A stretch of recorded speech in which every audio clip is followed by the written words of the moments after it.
сұқтанып қарама. Ертеде Бекжан деген кісінің сүтті биесі болыпты.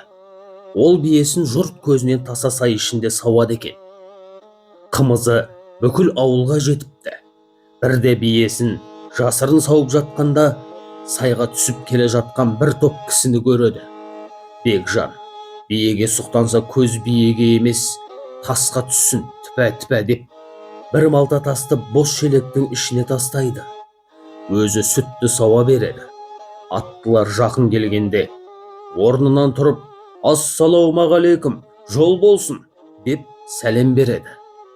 «Уағалейкум әссәләм балам, анадан бері қарап келеміз. Биеңді сауып жатырсың ба, әлде иітіп жатырсың ба?»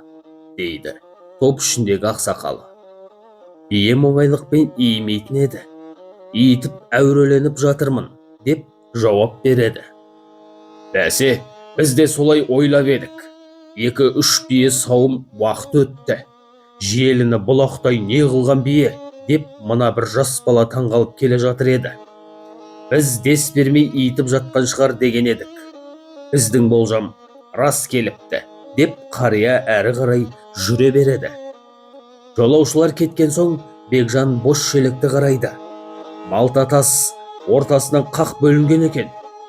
Осылайша сұқ көз тасқа тиіп, бие аман қалыпты.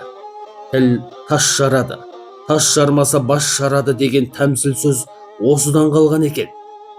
Ел ішінде көз түйсе тасқа тисін, болмаса өз басқа, өзінің басына тисін. Көз өткеннің көзіне, тіл өткеннің тіліне, тіл көзім тасқа деген ырымдар бар. Кішкене балаға немесе асыл текті малға көз тимесін деп көз моншақ түйреуіш қадайды.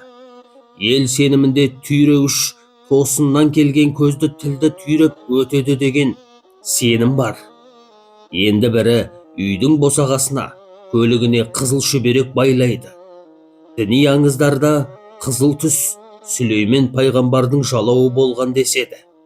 Сүлеймен жын періге соғыс ашқанда қызыл жалау ұстайды екен. Қызыл тудан жын перінің қатты үрейі ұшыпты. Қазірге дейін қызыл түсті шүберекке жоламайды екен деседі.